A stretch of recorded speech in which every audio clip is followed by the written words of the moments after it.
going to be shaped around the idea of ora et labora, prayer and work. I'd like to recognize that I read the Rule of St. Benedict through, particularly in the last couple of years, through a couple different authors that I have to give credit for the reflections that I'm going to share with you. One's Michael Casey, whose book on the prologue to the Rule of St. Benedict has been really influential in my approach to it all. And the second is Will Dirkse. He writes a deceptively simple book called The Rule of Benedict for Beginners. And it's deceptively simple, but it's really quite complex. He's a professor of science and society in a university in the Netherlands. The book is in translation.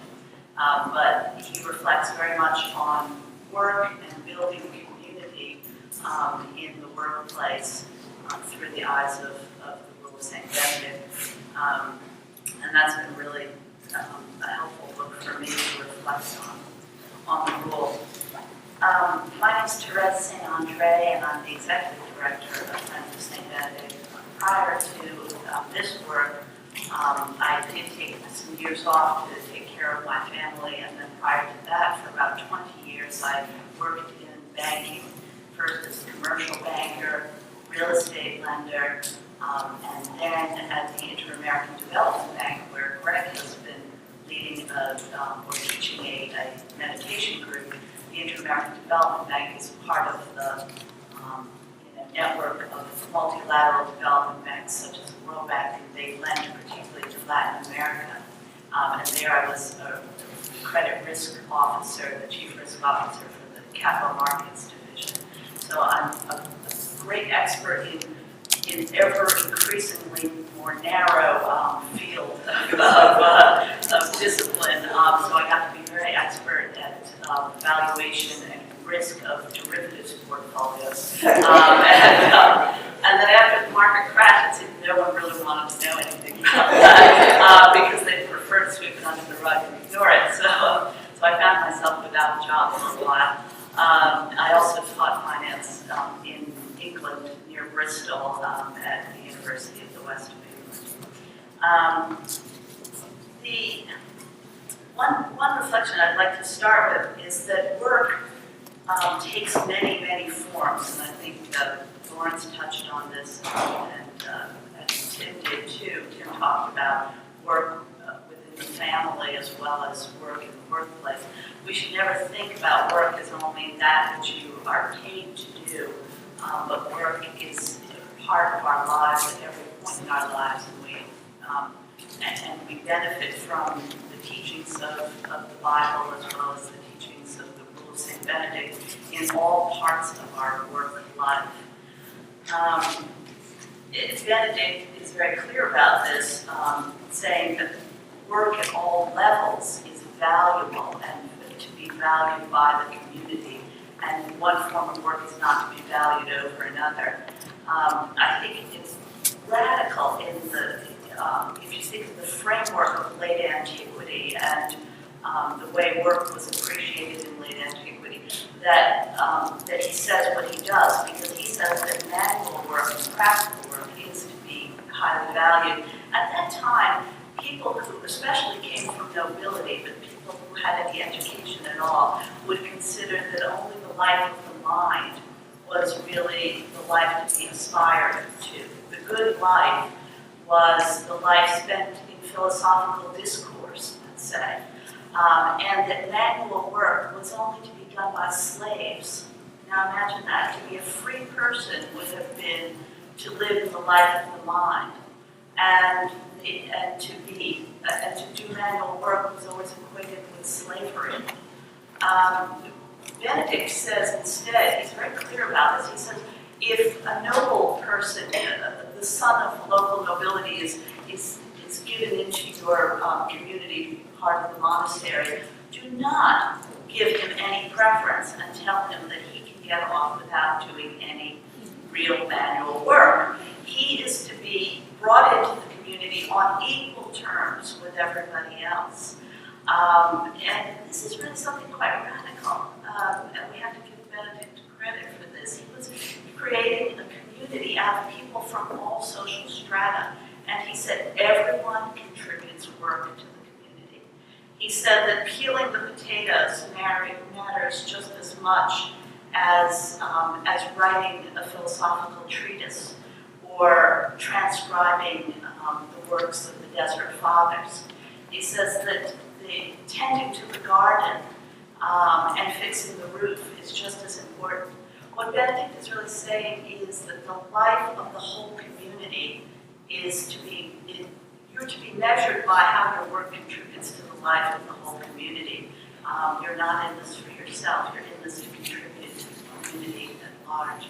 And so when you look around at what the other brothers are doing, thank them and appreciate them for what they are contributing to the life of the whole community. The fellow that's out there planting and harvesting is helping you be fed and helping the whole community to be fed. So value that work of that brother just as much. He also says that hospitality is important work, and he gives very clear instructions about the person who is to serve as the night porter, essentially. He says that find a man, a man of great maturity and intelligence, and post him there at the door, because inevitably strangers will come up to that door late at night and knock on the door. And the hospitality that you provide to those strangers is of great importance, because by welcoming the stranger, we might be welcoming Jesus Christ himself. And so he says that job of the night porter, which we think of as some job to be given to someone who can't do anything else, let's say, is a terribly important job, the job of hospitality, of course. So I think that Benedict gives us great lessons for valuing all sorts of work.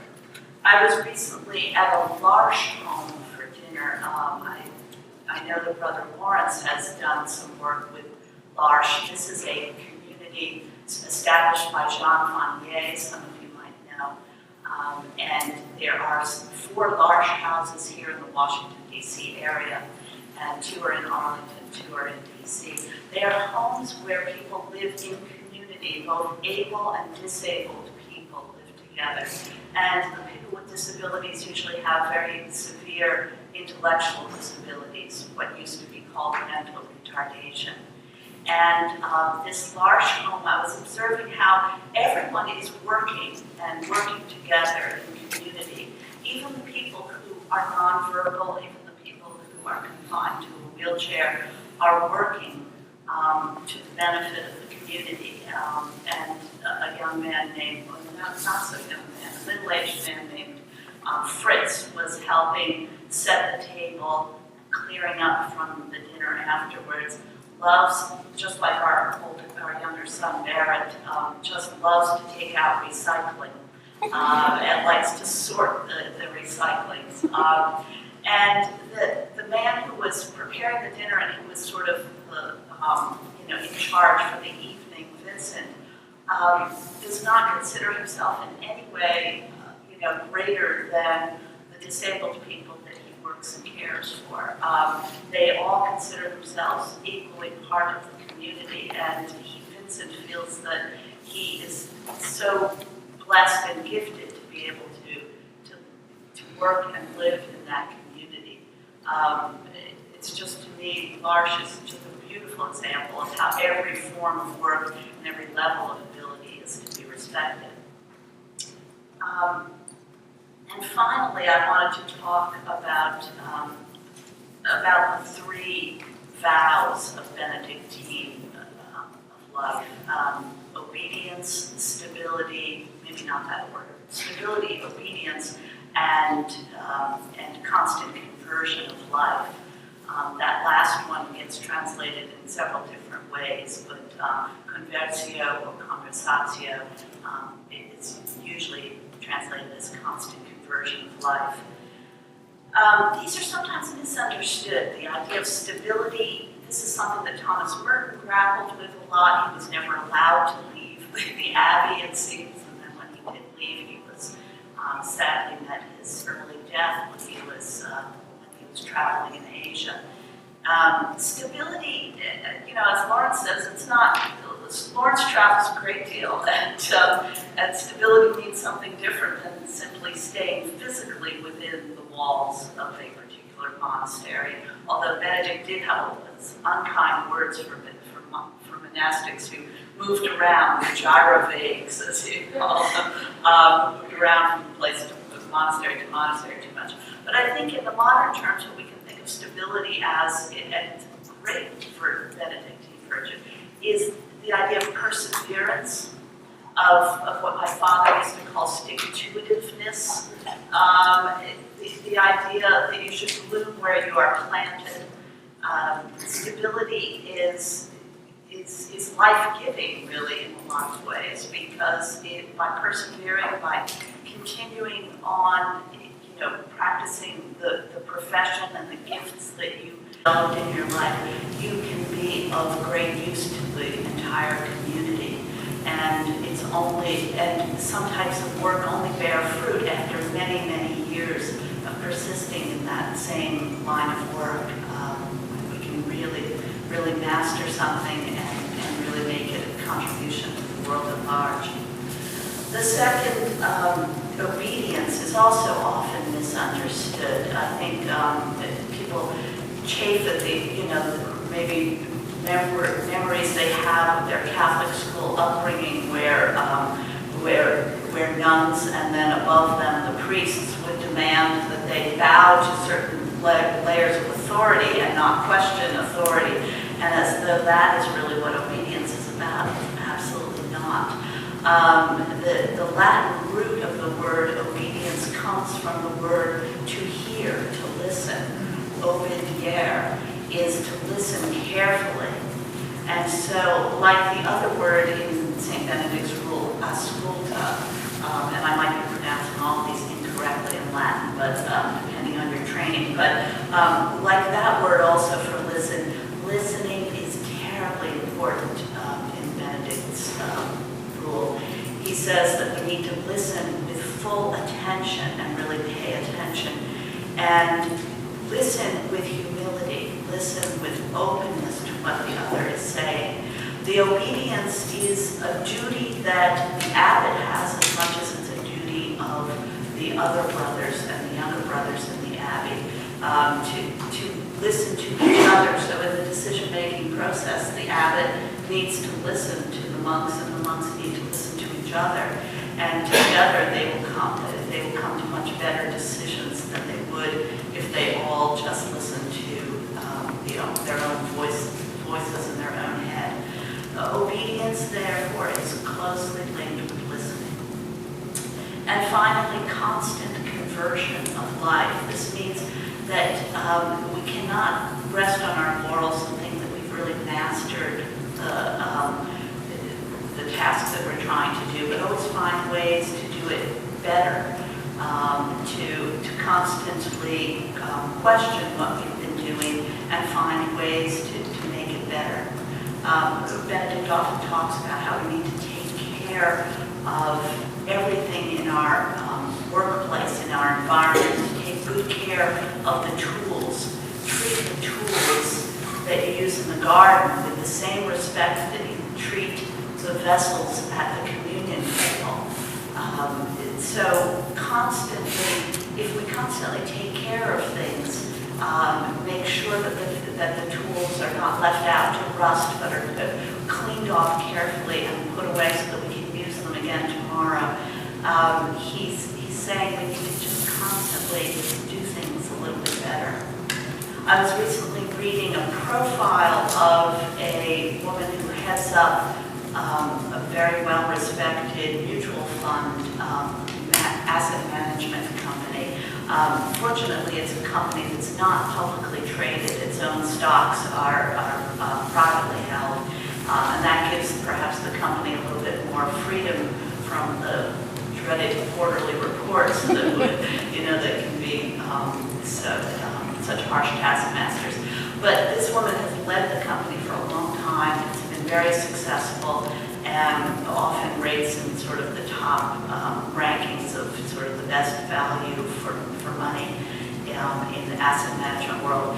And she was asked, what she credits her success. And interestingly, it sounded to me exactly like the three monastic vows of the Rule of St. Benedict: stability, obedience, and constant conversion of life. She said how, she had stayed at the same company since right after she finished university. She'd been there for maybe 25 years, and that stability did not, mean that she rested on her laurels or got too comfortable in a job. Instead, it meant that she was always able to move to new responsibilities, but knowing that she was rooted in that place and she really had a stake in success. She also said that, in terms of obedience, that it was a company within which everyone listened to each other and in which they were able to come to decisions by paying attention to the concerns of everyone throughout the organization. And lastly, she said that they were constantly trying to do things better than they had before.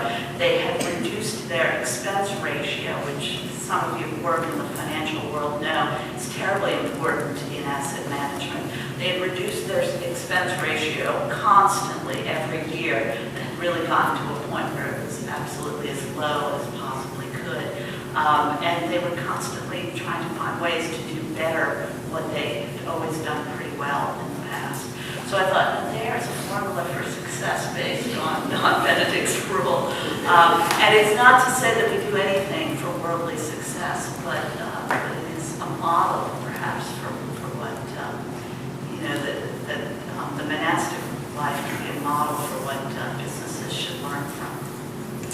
So I didn't think we had to talk about hospitality, which I'm glad that you both talked about too. I just wanted to say that Will Dirkse, for example, talks about the Benedictine value of hospitality as a special case of obedience, a special case of careful listening. And I